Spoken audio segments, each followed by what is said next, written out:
You know a roach is a beetle. Shut up. It's not how we're gonna open this. That's what type of beetle I'm talking about, by the way. I didn't want to say I'm calling him the roach. He's the fucking beetle. It was either the it's either the roach or the dung beetle, and I'm What's going on? What's going on? We gotta do the intro. okay. I'm gonna shut up. What's going on, chatters? I am your host, Corey Barber, aka Ray Prime, and I am joined with our queen of cosplay, Harry Morgan.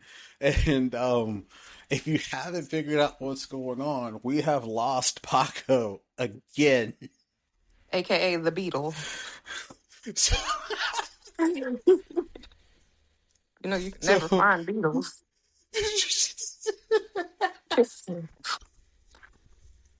So Ari has taken it upon herself to rename Paco to the beetle.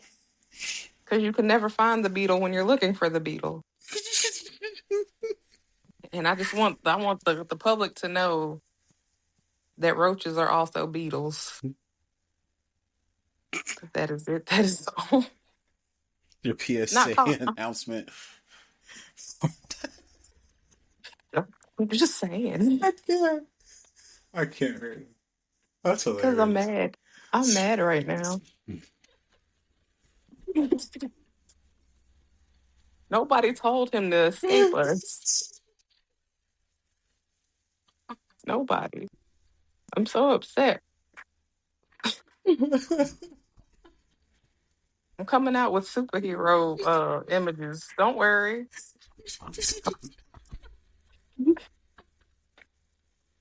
I might have to log on to AI to do it, but I'm.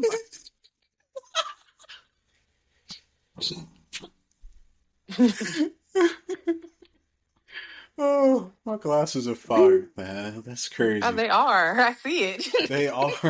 You see it? They're foggy. Oh, those are real tears. I'm funny tonight, guys. Oh boy, this is great. All right, so lots going on in the nerd community today. Lots of news, lots of buzz. Probably the biggest buzz is by the time this episode airs, we will be right in the smack of the Mecca for all nerds, San Diego Comic-Con, happening this month from July 23rd to the 26th. Yeah.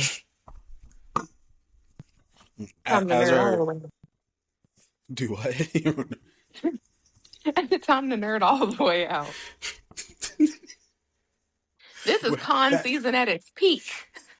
Right? This is literally the Mecca. I feel like as nerds, we need to make a pilgrimage to San Diego. Mm-hmm.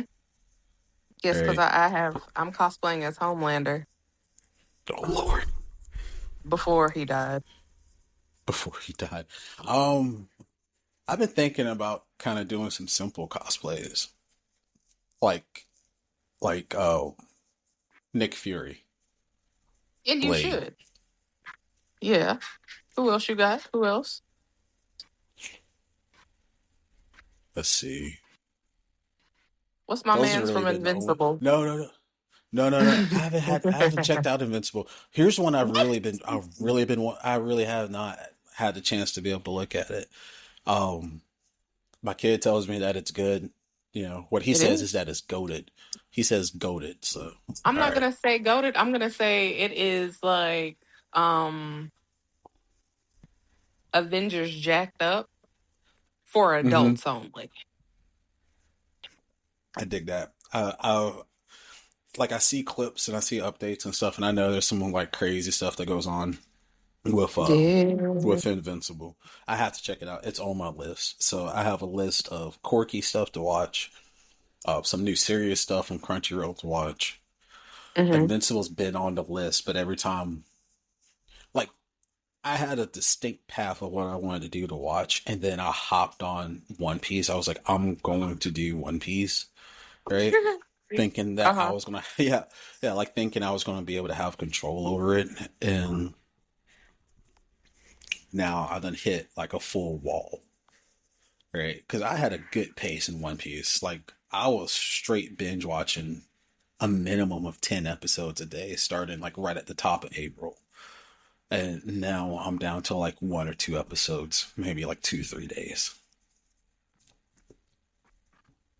I mean, One Piece is one of those that just it takes forever to get through. So be kind to yourself because if it takes you a year, to catch up, it's just going to take you a year.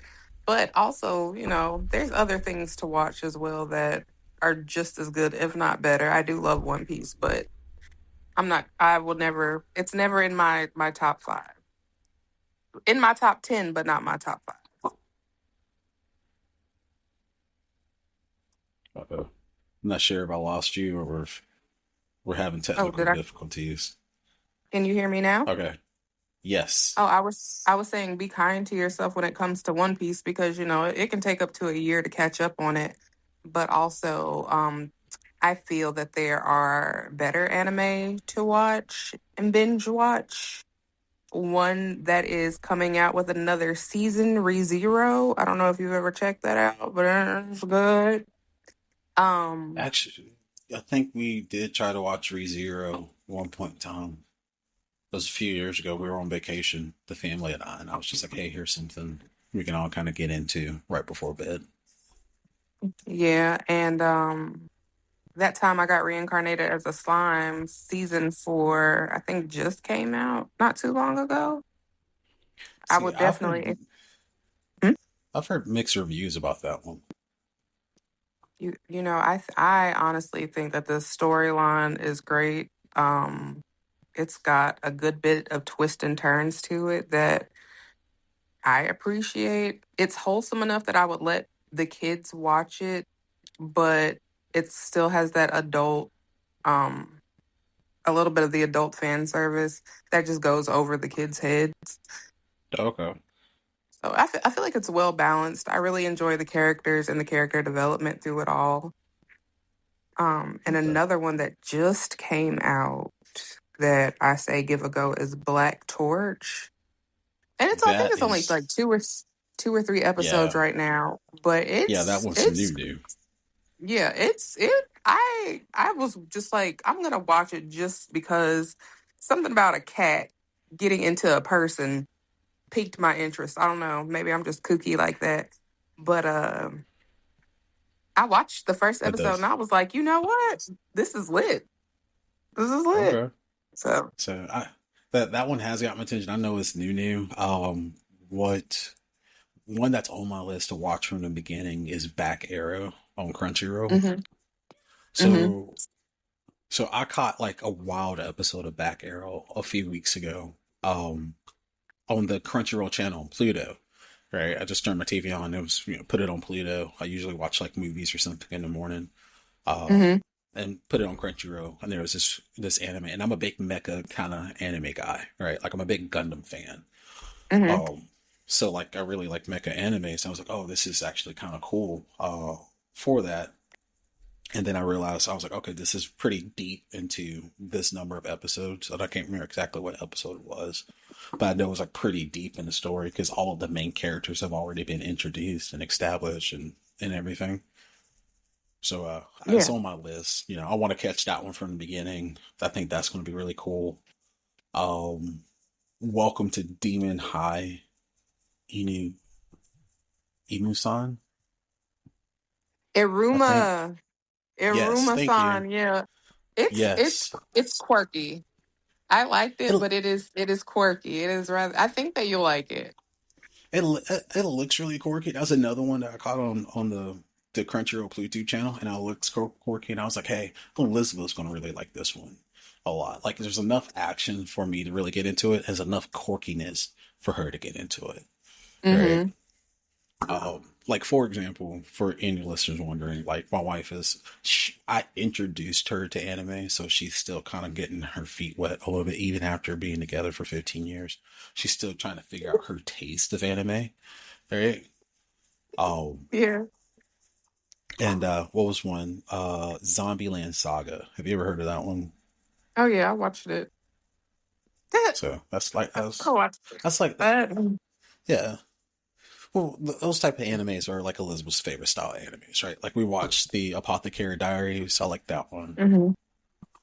Hmm. Um, Vampire Knight. That's a good one.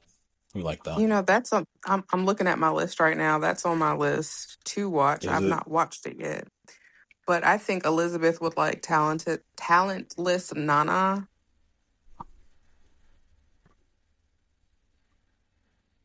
I think that's right up. That would be right up her alley because it's quirky and cute. Yeah. See, she likes those. She likes the real bubbly ones that Hmm. that typically get resolved in one episode, right? Hmm. Like, Oh, okay. yeah, like those types. She watches One Piece with me. She'll come in from work. She'll watch some One Piece with me. We've watched Dragon Ball Z. We've watched Cowboy Bebop. All right, that Bebop Hmm. being one of my like top favorite and probably easily number one. And I'm a big Dragon Ball Z fan. Bebop's probably my number one favorite anime. Um, but the lighthearted ones are kind of more of her spiel. Like the really bubbly ones, she likes those. Got you. I got one that'll So, make her cry, but we're not gonna do that to her. yeah, let's not do that. It's good though. Like she would like it, but also it's a tear jerker. What is it? Shoot, it was just right there. Uh Hold on, let me scroll and then we can change the subject. It's so many on my to recommend list. I'm scrolling. To Your Eternity.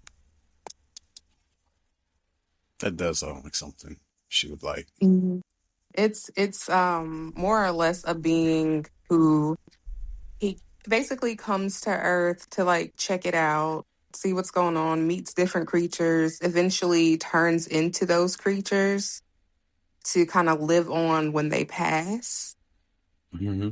So kind of like fulfill like taking their place. I want to call it like a mimic because of like or a shapeshifter. Just by its Um, nature, like the way it behaves. mm-hmm. Because it'll stay with the person, or like in the beginning it was with a wolf, and Mm-hmm. it was with, I think it transformed into a rock first, and then after interaction with the wolf turned eventually turned into the wolf, and then it started turning into different people, and it would lose so many people, um but they would quote unquote live on through it, Mm-hmm. but it would carry all this sadness. And finally, it kind of decided it wanted to do something about, it losing people. And then you find like how all of it is connected in some way. It's really good, but it's also a tearjerker. Hmm. Mm. All right. So yeah, we'll definitely add that to the list. Put it in our group chat, and we'll definitely add that one to our list. I mean, I'll check that one out. I'll check out any anime to begin with. Yeah.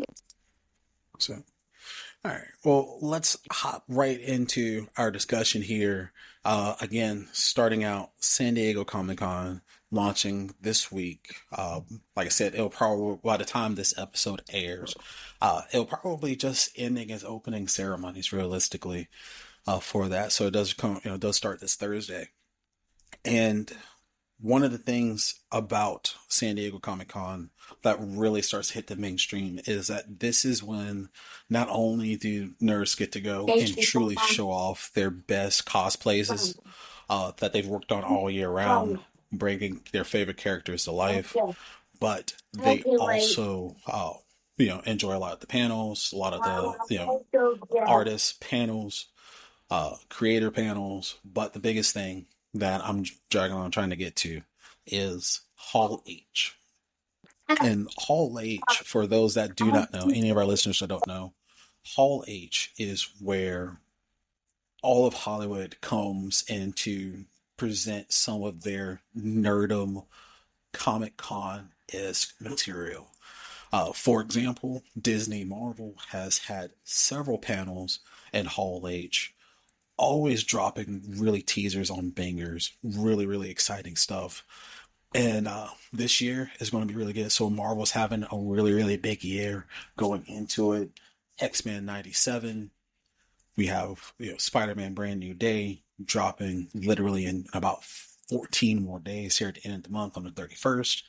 And the biggest thing that's the biggest movie that Marvel is anticipating here, all the fans are wanting for it, is Marvel's Avengers Doomsday, which drops later on this year, December 18th. I'm expecting big news for that. More importantly, Ariel, what I think one of the biggest things that we're going to be having is they're really going to bring out and start kind of drop some teaser trailers for Secret Wars, right? I believe that's supposed to be coming out next year around the same time. But what I really want to see would be some X-Men knowledge, right? Definitely want to hear some mutant news, the mutants coming to the MCU.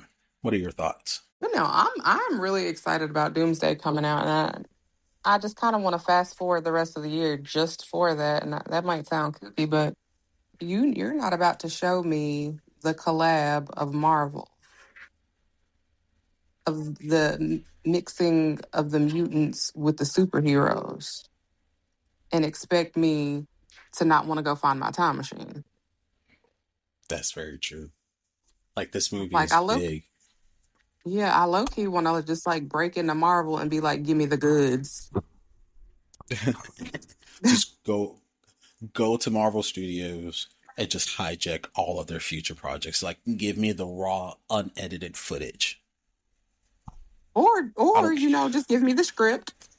Let me read it. I would like all of I'm the raw super excited. footage. I think that would be pretty cool. Yeah, definitely. I'm just like, it's just gonna be so epic. It is. I don't even want to say I'm the one with the big expectations. I believe the world has big expectations. Oh, there's a ton that's getting ready to happen here. Like, have you had a chance to see the trailer yet? I saw one, but there was like 3 or 4 out.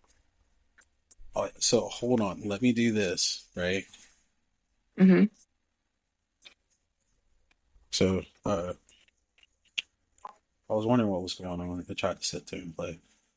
So, what we're gonna do? Let's do this, right? Um, while we're talking about it, I'm gonna play you the official trailer dropped yesterday morning at like 6 a.m. in classic Kevin Feige fashion, right? Hmm. And it's already making a buzz. So we're gonna watch the trailer. It's gonna get you more hyped about it. Fans, what we're gonna do? We're gonna take a quick break.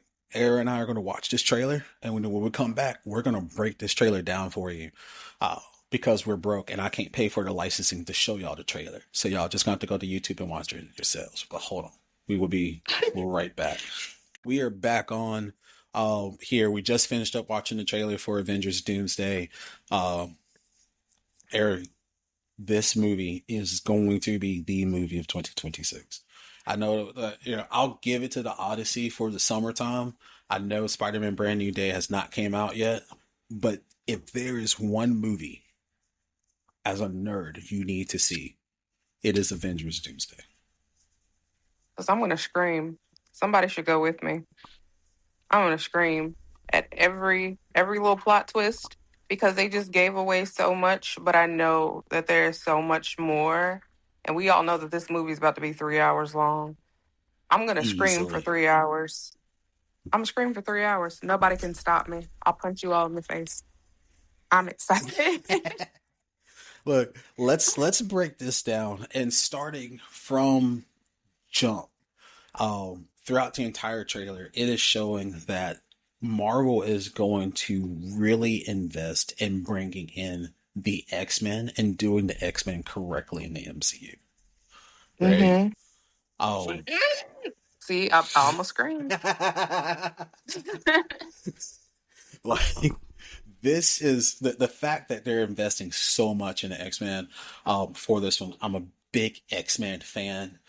You're seeing, man, so much love for that and for these characters to bring them to life. And for those that, again, I know the trailer just dropped yesterday, but can we just talk for a quick second about how they have Channing Tatum's Gambit moving in this movie? This dude, he's not moving like some side piece character. This man's going from issue one.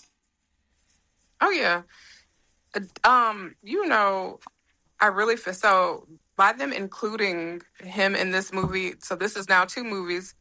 You know, they were gonna do that whole movie on Gambit at one point, and then it they just pulled the plug on it.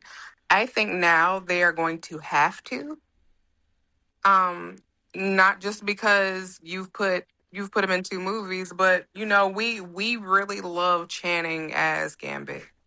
We love him a lot as Gambit. And I feel like they know if they actually go through and push that movie out, since they had already started it, um, it's it's gonna be big too.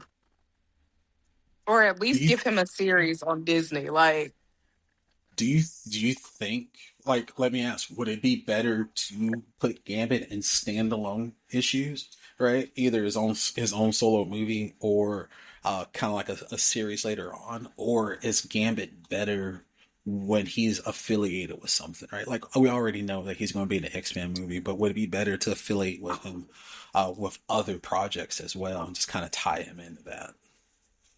I mean, I feel like he should get his at least his own series. Gambit Loki is very OP, and it goes unnoticed. But like, if you sit there and you analyze all that Gambit can actually do, he is. I mean, not God tier, but S tier, an S tier mutant for sure. I So agree I with feel that. like, yeah, I feel like they should Yeah. definitely at least give him his own spinoff, a series at the very least. But I mean, you casted Channing, so I feel like a series is a cop out. So at least give him one movie. Yeah, so Um, at least one solo project. yeah, at least one, and see how that goes. Because obviously, it's gonna be a mutant movie, Mm-hmm. but it's gonna be focused around him. And I mean, we're taking that focus off of Logan now because R.I.P. my dog, and I hate to say it, but Deadpool is a little played out now. So you gotta give another mutant a spotlight. I can totally see that. Now, this question just literally popped in my head, and think about this for a minute, right? Hugh Jackman was probably in what, his late 20s, early 30s, probably close to the same age Channing Tatum is now. Both of them are still in peak physical condition, but just, and here's a thought: what if the MCU does for Gambit what Fox did for Wolverine when those movies came out, right? To where Hmm. Gambit is the centerpiece, the I guess what they call now in the MCU, the anchor being for the mutants, leading in a whole new generation, right? So, and here's the thought: what, as actors, what do we see a torch being passed of carrying the mutant franchise from Hugh Jackman to Channing Tatum? And then, as within the cinematic universe, right, instead of building another mutant universe or more mutant movies based around Wolverine, like how the Fox X-Men movies were built, right, Right. they do it around Gambit. So he gets, the majority, like all of this growth following the events that happen in Deadpool and Wolverine, right? He's kind of now that coach for the X-Men, that substitute coach for the X-Men that you're like, dude, we're probably, this is probably not the battle we should be in, but if we're going to be here and Gambit's leading the charge, this, as a student of Xavier, this is the battle, right, that I feel Yeah. comfortable with. So, Yeah. I mean, if they do it that way, then I agree with you. They have to give Gambit his solo movie, right? And I feel like, I mean, yeah, because I don't know, I don't remember how many years ago it was that they announced that they were gonna put the Gambit movie out, and it was gonna star Channing. Mm-hmm. I want to say that was like a decade ago, but they never did it. And so I think what caught everybody when they saw him on the screen, was that, dang, they finally put him out there, and it hit harder than I think anybody was expecting it to. And then the fact that you brought him back again for Doomsday, I feel like maybe it's shadowing that they are gonna do something with Gambit. Like, I mean, I feel like they. there's a lot of love, and Gambit has a lot of friends there. He kind of fits that Kevin Feige model. Like he was never one of he was like the B Squad X-Men, Mm-hmm. right? Like you ask fans like, hey, name an X-Men: Jean Grey, Wolverine, Cyclops, right? Most fans, or I guess like your average fan, or unregular, unordinary comic book reader, they will go through the top five: Magneto, Cyclops, Jean Grey, Wolverine, Professor Xavier. You'll probably get to number 10 before they're like, oh yeah, I like Gambit too, right? So Yeah. for him not being, again, being kind of like the B Squad X-Men, and that's not a knock on any of our Gambit fans, or the character at all. I'm a big fan of Gambit. I love that. I love the Raging Cajun, but I think he fits that mode of, hey, we can tell more stories with a character that isn't so polluted out there, right? Mm-hmm. Um, and I agree with you. I'm a huge Deadpool fan, but they've kind of combined a whole ton of stories to where Deadpool's just kind of, in the MCU wise, probably has to be that secondary character, right? Like, Well, yeah. you know, Out. how about how crazy is it to where if you're watching the narrative of this trailer play out, to me, it looks like we're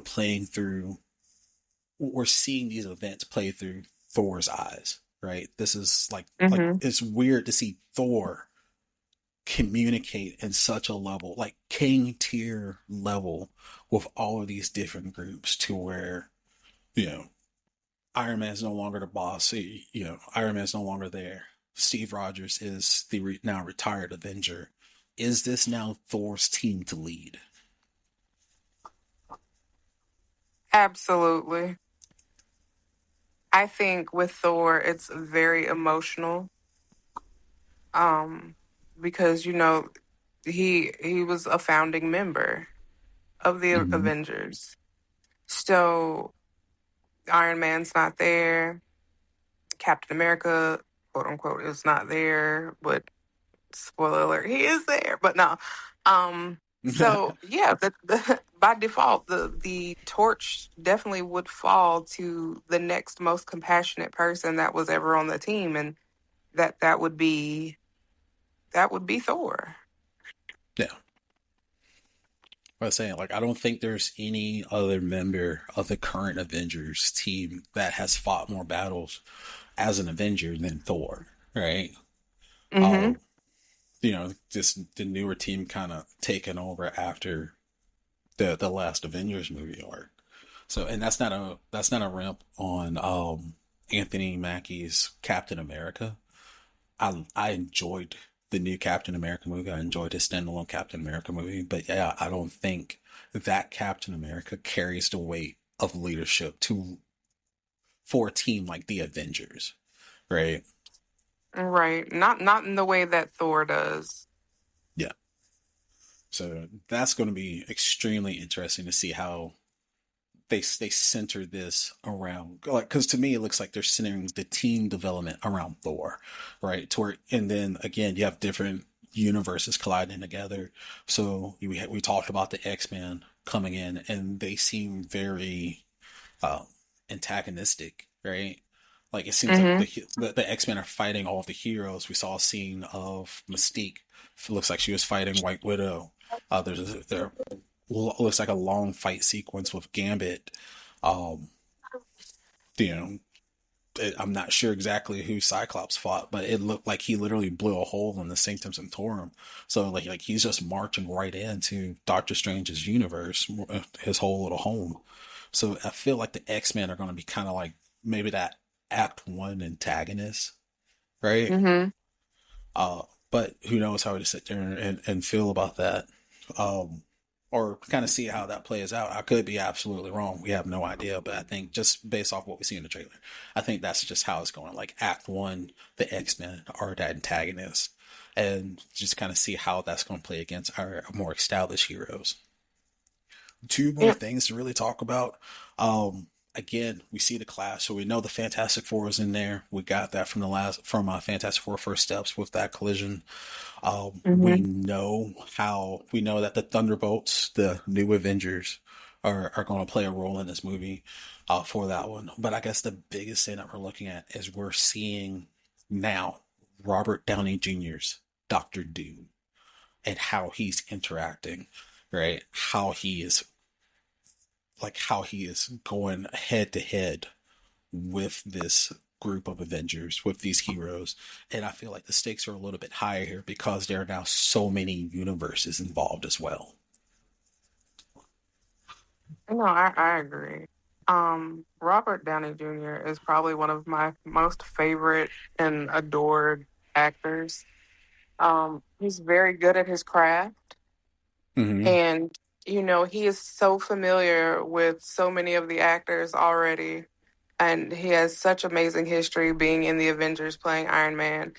Um, it's gonna be very interesting, and I feel very emotional for a lot of people to see him go from hero to villain. Mm-hmm. With and like I know that we're doing a different character altogether, but I think for a lot of people it's going to be, like I said, emotional, but also some people are going to be a little confused at Do first, you and Hmm? do you think that will put a tarnish on everything that he done for Iron Man? Like he played Iron Man, Tony Stark in the MCU for a decade, maybe a little bit over a decade, right? Do you think coming Mhm. back as Doom would have a tarnish on, and not just not the character, but the work that RDJ has put in to bring Tony Stark to life? Could he do the same thing for Doom, or would this ruin everything he done before? Oh, this is not going to ruin anything. Um,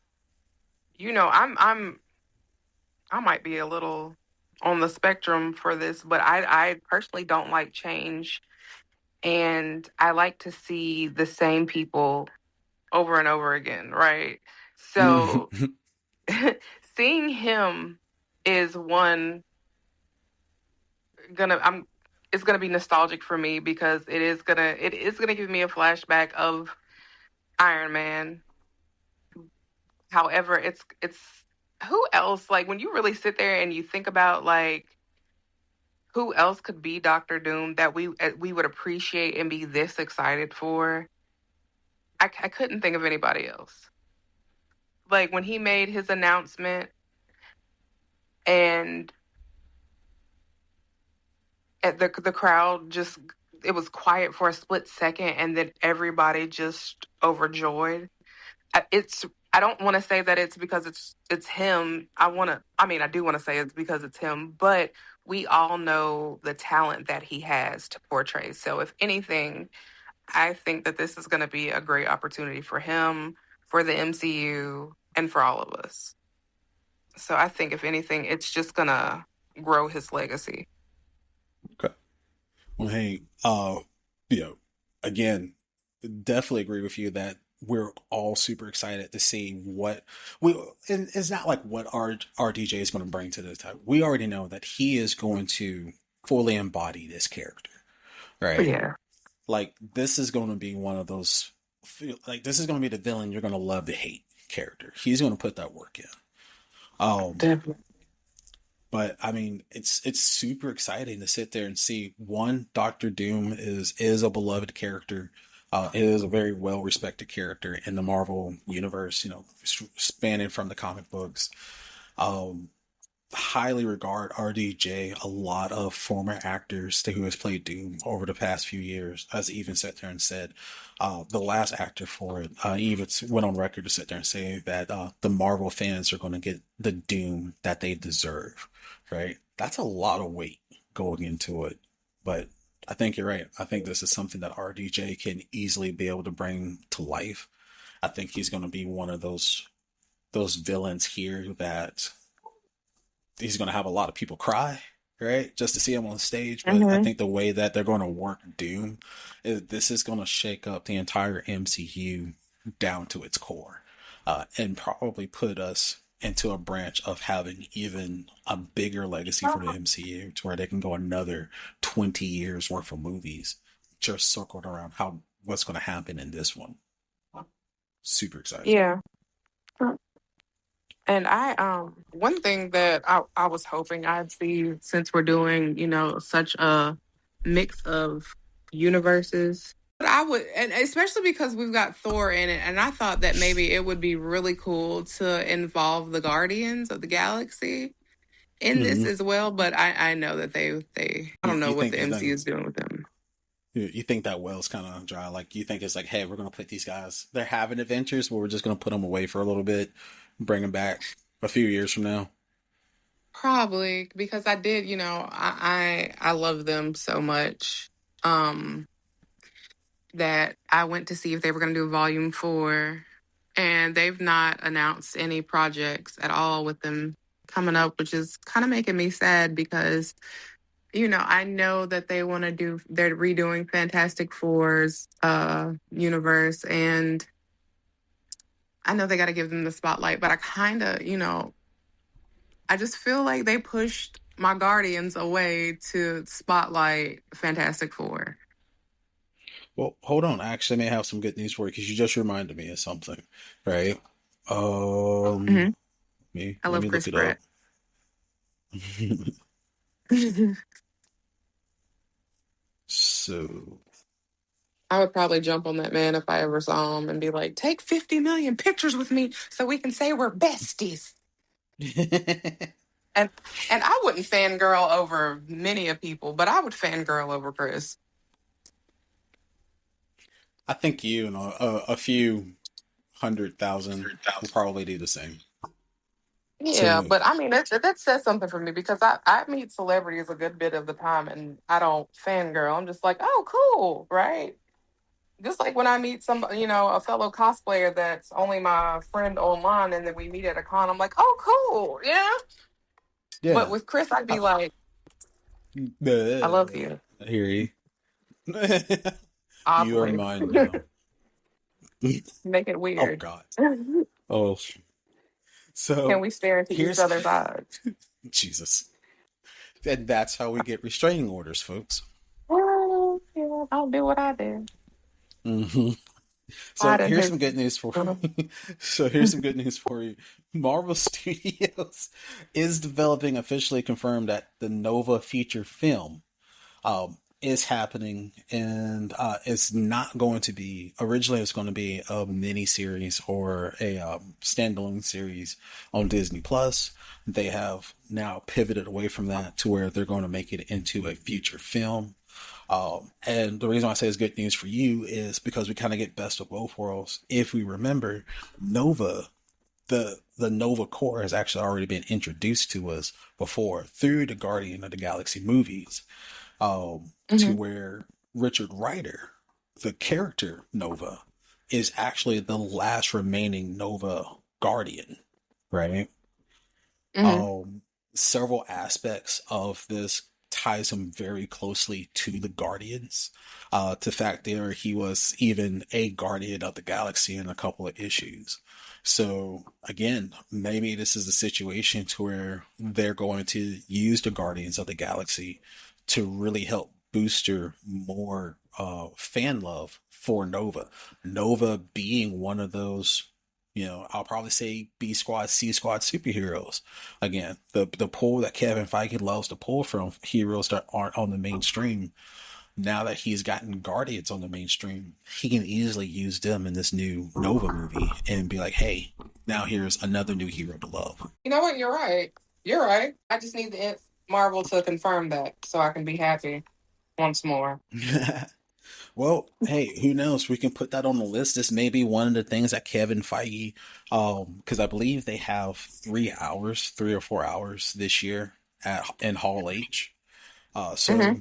this may be one of the things that they sit there and talk about during their presentation. We all know in the past that Kevin Feige absolutely loves surprising the Marvel fans with new big announcements, new timelines, and new projects that are going to happen. So, heads up. Like, that's three big things. Secret Wars, X-Men, Nova, I feel now are three big things that Kevin Feige has to touch on in some way, shape, or form this year at San Diego Comic-Con. I will rub his feet. I will rub that so, man's feet. so, yeah. So, a couple other areas that we're looking at, and obviously we could talk Marvel all day, being big Marvel fans. Let's go to the other side of the street here. DC Studios has selected time in Hall H as well, to where they'll be doing their presentation. I will probably have to say the biggest thing on DC's docket would be the Batman 2 starring Rob Patterson. What are your thoughts on that one? I love Rob. Rob surprises me. He surprises me a lot because nobody knew how talented he really was. Nobody like you're going from Edward to I mean, I know that like Edward was a little teenage heartthrob, whatever. Yeah. But what got me with him is not any physical character that he played, but when he did a voiceover for The Boy and the Heron, and he Mm-hmm. was the Heron, blew me away. Did not expect that from him. And I know he's done other serious roles, but for me, when you're in a Ghibli film, my man's he likes to cast actors with different levels of talent. Like Liam Mm-hmm. Neeson has been in several of his films, Dakota Fanning. So when I found out that he was doing the voice of the Heron, it blew me away. That was pure talent. And sometimes I feel that voice actors have to put in more emotion because all they're doing is the voices. I don't know. Have you watched The Boy and the Heron? No, we have not. So Mhm. I'll Put probably that say our put that on favorite your movie is list. The Boy and the Heron. Hmm. I'll probably say our favorite one is Howl's Moving Castle, and I agree with you there. Starring Christian Bale and who was the lead actress? I can't remember now. It's I think it may be Anne Hathaway. I could be wrong, but I do agree with you when it comes to the Ghibli movies for that because there's so much emotion being displayed within the story itself that those actors do have to kind of lock into a different range because you Hmm. have to hear that emotion through their voice. Yeah. And and for Rob, it was just like, bro, that is creepy. Um, Even if you just watch a trailer, just how his voice changes is is I don't know. Like it was creepy. And then when I find out that it's Rob, I'm like, ain't no way this is Edward. Ain't no way that's Edward. Well, I mean, I'm definitely going to check that out then because I love actors that have range, right? Yes, that's the And word I was and looking for. But yeah, and not to critique or shut down any fandom. I know there are fandoms of the Twilight series. My wife is one of them. I've seen all the movies. Um, but fandom was kind of written in almost like a monotone emotion state, right?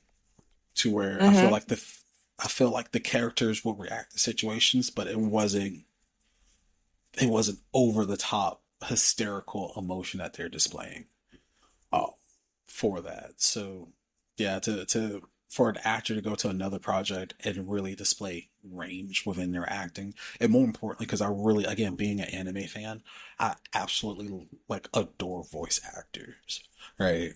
If I'll probably sit there and say like if professional wrestling wasn't the first love when I was a kid, being a voice actor was right there because I thought like, dude, that's such a cool thing to do because I feel like you have to tie so much into it, right? Because you can do small things when you're a theatrical actor, when you're a stage actor, you can do small things that display big emotion, right? Mm-hmm. It's hard to say, hey, here's a 2D animation and I have to display a big emotion with this, but I can only do it with my voice. That's the only physical thing I have to bring this character to life. Um, and I always thought that was Versatility. cool. Yes. Mm-hmm. And So, and and so after that, anything that Rob does now does not surprise me, and I look forward to it. So him playing Batman, I'm here for it. okay. So, and let me ask you this. Staying in that Batman realm, there's a lot of theory out there. Because again, for those that don't know, I love reading the dirt sheets. I love reading insider news. That's what I contribute to, the PTP team. A lot of fan theory is that the DC series Clayface, which comes out this year in December, is going to be heavily influenced or affected or set the stage for the Batman 2 that's I think supposed to schedule to come out in either late next year or early 2028, one of the two. I don't know if I have those dates correct, but I think that's the time frame. It is February 18th, 2028. Okay, yeah, see, there we go. I'm here for it. I'm pulling up some images so I can see him as the Dark Knight. And he's older now, so he's got a lot of like maturity in his face. And Mm-hmm. he's always looked more on the serious side, even though Mm-hmm. everybody, I'm sorry, we're always gonna flash back to him as Edward. Right. But now he's got that more serious. And since, we all now know that versatility that he can do with his voice, it's quite pleasing. He is very talented. So yeah, I mean, I think he's gonna do a good job. Better than some, not as good as others, but But he's going to leave his mark he on the is. He Batman definitely is. franchise. I He dig that. definitely is. And I feel I like definitely do. if they allow him, he'll stick around for a while. I think that's another thing is, there's been so many Batmen, um, that we don't have a real attachment to the actor like we do with Hugh Jackman, um, or Robert Downey Jr. Yeah. Um, Do you think that's a huge disconnect that maybe DC is starting to realize like there is no investment? Like you have to understand what from 2010 to 2020 there were three different Batmans. Technically, there were four. four different Batmans. Like four different, three or four different Supermans. We only had one Flash until Ezra Miller. We only had one. We still right now really have one Green Arrow with Stephen Amell. We have one Wonder Woman with I Gal, forget her. I think Gal Gal Gadot. Gadot. I forgot her name. I'm so sorry, Gal. But I love her. but she's gorgeous. I love her too. Mhm. but but let's break down the love. You have 8 seasons of Flash and Arrow. Fans love those two characters. They love those actors that bring those characters to life. You have a Hmm. franchise centered around Gal Gadot's Wonder Woman. People, even though a lot of people knocked on Wonder Woman 84, everyone still loves the character and the entries that she's in. Right, her two standalone movies and Batman versus Superman. Um, everyone was on board for Ben Affleck's Batman. Everyone was on board for Stephen Cowell's Superman, right? Because we was able to build investment with these characters. But And when you start to Henry. Don't forget Henry. Henry Cavill's, I'm not gonna lie, Henry Cavill's Superman outside of Christopher Reeves. Christopher Reeves is my favorite Superman when it comes to Hmm. movies. Henry Cavill's the next when it comes to just that live action adaptation. Um, I mean, perfect. He was perfect. Everything about that man is perfect. And he so and he is truly a nerd. he He really himself is. is a nerd. Yeah. Like Like I I think that's love what him. makes him such a huge fit for that. So, Hmm. but man, I mean, Bring him back. only time will tell. Only time will tell how the Batman 2 is going to react. I know for DC, it's a highly anticipated movie. Unfortunately for DC, they have not done good in the box office. So, in my opinion, they need the Batman to do good, right? They need it. This is not like this can't be a miss. It has to perform well in the box office. So I feel like they're going to protect this movie very close to the chest. They're going to put their best writers on it. Um, hopefully they give Robert Pattinson the range to say, "Hey, we need to bring this character to life, make it your Batman." And like I said, he's going to put his stamp on the Batman franchise. I think so. I definitely I have faith in him. He yeah.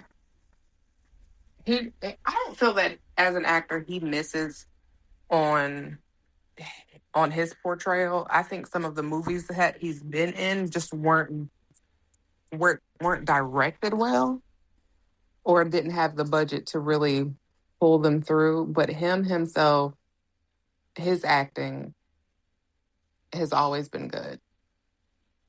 He's always done his best to portray the characters and really, give his all. So I know he's been very busy. So he's definitely one of Hollywood's busier actors, having several movies come out within the last, like, I guess we'll say the post-COVID years.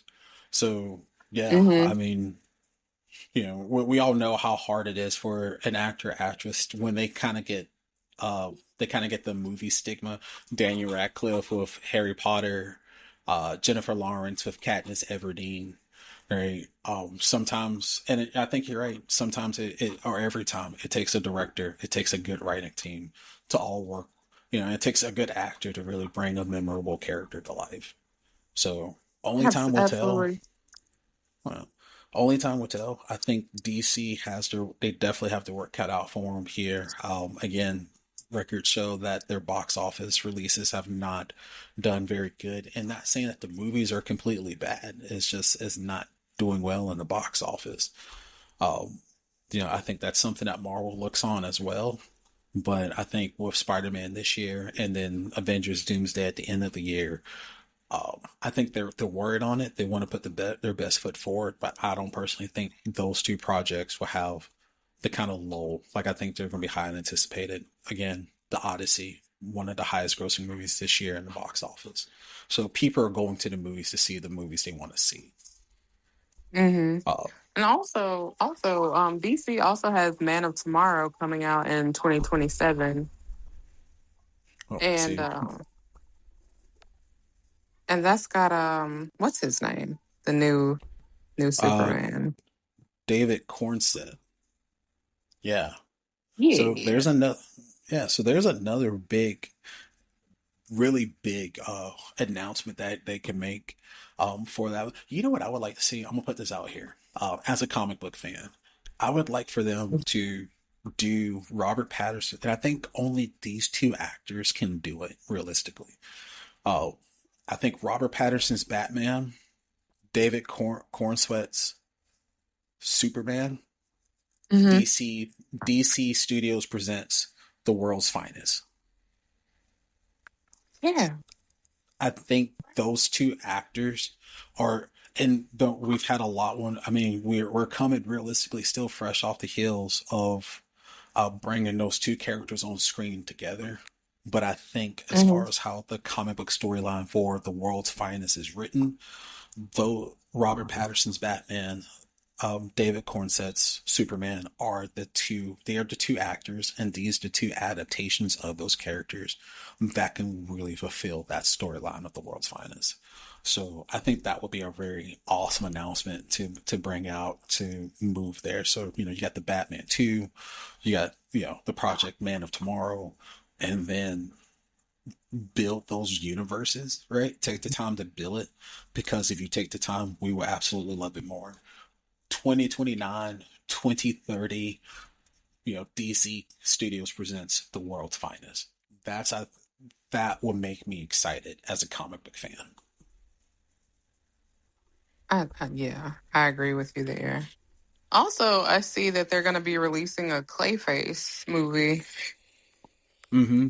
Yeah, I think that's supposed to be coming out December this year. I think it's a series. Did they pivot it to a movie, or is it still a series? Um, it is a movie and it comes out in 2026. It comes out Oh, this year in October. Um, oh, October 23rd of this year. oh. And So they've that's just got it under horror. oh. So that's three big projects, technically four, because they haven't released DC Lanterns. So DC has a lot of projects right now that I think can help pull DC up. Um, and honestly, switching to, because I know they started K-Phase as a series, pivoting and switching it to a full length movie is probably the best thing. Like, they need something to really bring fans back into the box office. Um, it, it's proven even now in today's economy, people are spending the money. They will go to the box office to see something that looks fun and exciting and is adventurous, right? Um, Hmm. you know, not knocking Supergirl, not knocking any project that DC has tried to release in the past. I just think they should slow down. They should pick time to really invest in their characters, and give us a reason as fans to invest into these new live action, because the fans are there. They're diehard fans, right? Um, Hmm. give us a reason to truly invest into these live action adaptations of them, and give us growth. Like, we don't need 15 projects out at all at one time that don't tie together. Give us growth. Let us see these characters build something. And it makes it more fun. It makes the stakes more higher when you have a supervillain that's trying to take it away from us. Right. So I agree with those you. those are my thoughts. Warner Brothers, DC Studios, do with it as you will. But if you listen to the fans and you create something that the fans absolutely want to see, I promise you, you're not going to go wrong. You don't have to be super original. The source material is there. Give us a couple of adaptations of that. You have plenty of source material. Warner Brothers, DC, the fans, the people want it. So, We do. but a lot of more big announcements coming on for San Diego Comic Con. Just to name a few, there's a panel being announced for Netflix's Blade Runner 2099. If you haven't caught that animated series, uh, it's definitely something that it follows the Cyberpunk series, Hmm. Hmm. right? So for all of our fans that haven't seen that, Cyberpunk Blade Runner 2099, definitely something to be able to sit there and check out. Um, let's see. Disney is going to be having a panel discussing a lot of their new projects, like, for example, the Percy Jackson series. That looks like they're going to be talking about that, and it looks like Apple TV is going to be making an announcement for a new Matchbox movie, which is going to be crazy. Looks like it's starring John Cena, following the Matchbox cars. So we're going to be on the lookout for that one. So lots of great stuff to look out for, guys. Like I said, by the time this episode airs, San Diego Comic-Con should be well into their actual activities, just, shortly ending the opening ceremonies. And we here at the PTP crew will do our very best to try to keep you uploaded, up to date with all the information as it drops. We will do a full recap review the following week at the close of DC, or excuse me, close of the Comic-Con, talking about all the big announcements, reviewing a couple of clips here. So, but as the week goes by, we're going to try to give you guys as much announcements and keep you up to date as much as possible here.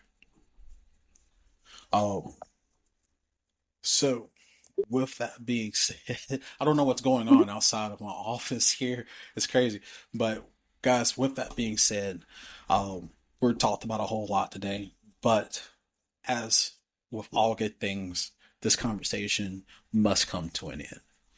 So definitely appreciate you guys being here with us. For all of our listeners out here, all of our loyal fans, we are absolutely building our community. We're building our crew here at PTP. And the come is just going to be even more stuff for that, including I have designed it and I pushed it out there. It's on the social media webs, but wanted to make sure that all of our fans are introduced to our foodies. Our foodies, right, are there. So be prepared to see a lot more of those guys. They're very, very interesting. I can't wait to really introduce the world to them even more so and see what our foodies get to do. But for all of our listeners out there, all of our Dark Horse listeners and our subscribers, thank you very much. Thank you again for tuning in. We appreciate you. Make sure to hit the like, follow, ring the bell for more updates, and do not forget to share if you enjoyed what you listened to today and want more of this content. Please make sure to share because it only helps the channel grow. Guys, my name again is Corey Barber, aka Ray Prime. This has been another episode of the PrymeTalk podcast. We'll talk to you guys later. We love you.